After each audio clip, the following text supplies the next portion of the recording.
Alright guys, so Batman the Killing Joke. I just got done seeing it. I'm just going to do a quick review telling you my first impressions of the film, what's going on in my brain right now. Here it goes. Is it good? Absolutely. Is it perfect?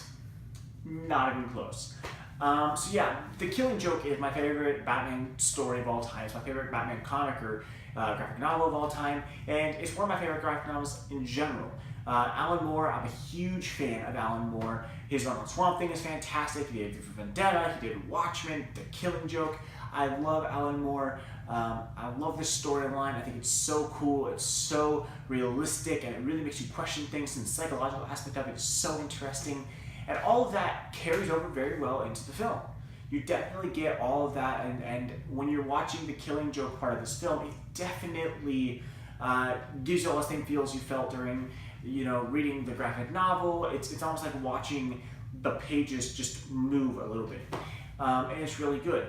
So if you can find anything online, you know that there's they added a prologue to the film that is about Barbara Gordon.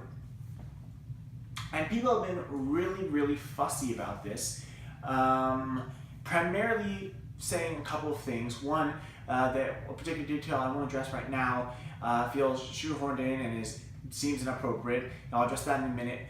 But the other one being that it just feels like a different film, and that was my complaint with it. It really feels like a different film. It's not that it's badly written or badly acted, badly directed or anything. Like, it is beautiful and interesting, and I care about that storyline. Which is why it frustrates me that they put that storyline into this 20-minute bit that doesn't really conclude and then jumps into the Killing Joke, because they could have made a very interesting, adult-oriented Batman animation film only about what happens in those first 20 minutes. Because I do think it's an interesting idea. I do think it's well crafted. It just feels like it's from a completely different film. So as far as the acting, I mean, Mark Hamill is the Joker. He is my favorite Joker of all time. He's great in this. He's terrifying in this. Kevin Conroy, again, he is my Batman. He will always be my Batman. Tara Strong is great as Batgirl. I mean, everybody was great in it. The animation is great. The writing is really good. It feels like the Killing Joke when you get to the Killing Joke part. It feels like the movie, like the comic book.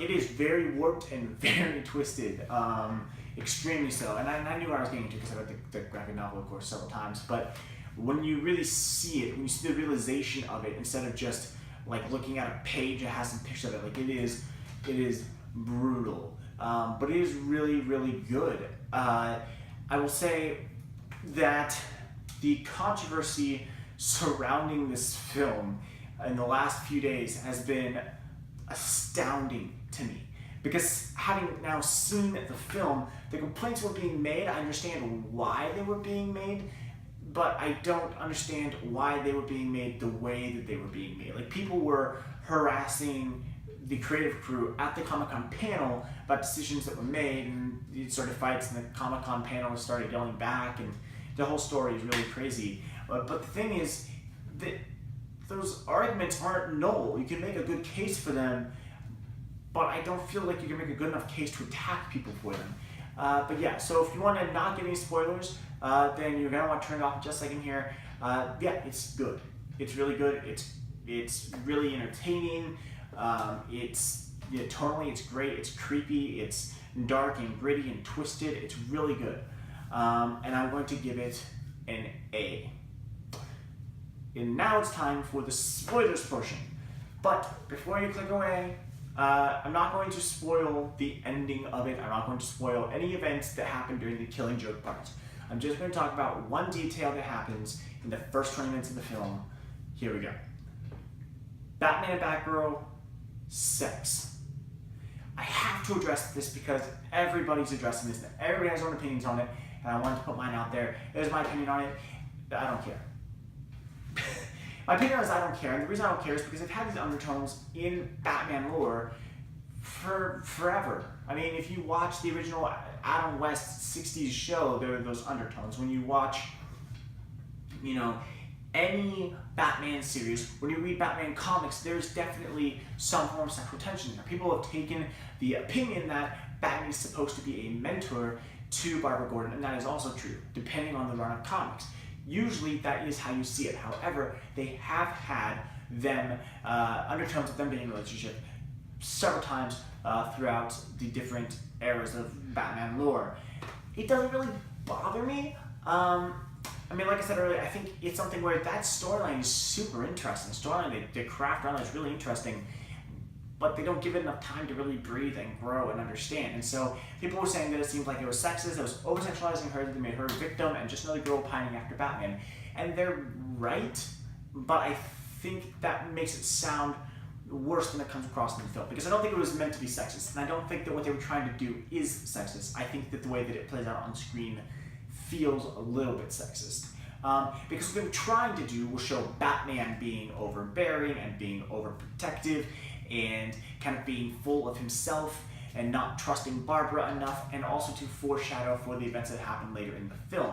Unfortunately, while that does come across, you also get the feeling that Barbara Gordon just can't really handle herself, because Batman constantly showing up to save her from sticky situations. And because, yeah, there is a very brief implied sex scene that feels very strange, where Barbara kind of just throws herself at Batman, and it's like, I don't have a problem necessarily with the two of them having sex, but like, this feels like she's just another girl pining after Batman. And I also kind of am bothered that Batman is just so quickly like, okay, and goes along with it. So yeah, I mean, I don't think that it was meant to be sexist, and I certainly don't think that what they were trying to accomplish with it is in any way sexist. I think, unfortunately, there are a couple of short sequences where it does kind of come across that way, and those did bother me. But I mean, I gotta tell you, I was sitting in this theater, I was having an amazing time. The people around me, I mean, everybody was cheering and clapping during the film. The film got a standing ovation when it was over. I mean, this was very, very well received with my audience and my theater. I personally loved it. I know I'm gonna be buying it on Blu-ray. So the real thing is it good? Yeah, it's really good. But it has flaws, and unfortunately, it's probably not necessarily the Killing Joke movie you were expecting, or necessarily 100% wanting, only because the first 20 minutes aren't the Killing Joke. So I think if you see it, the first 20 minutes you're like, yeah, it's fine, and when it gets to Killing Joke, you're gonna be blown away and amazed and love it. I think, unfortunately, the first 20 minutes are going to kind of throw people off a little bit. But yeah, I'm giving it an A. Thanks for watching.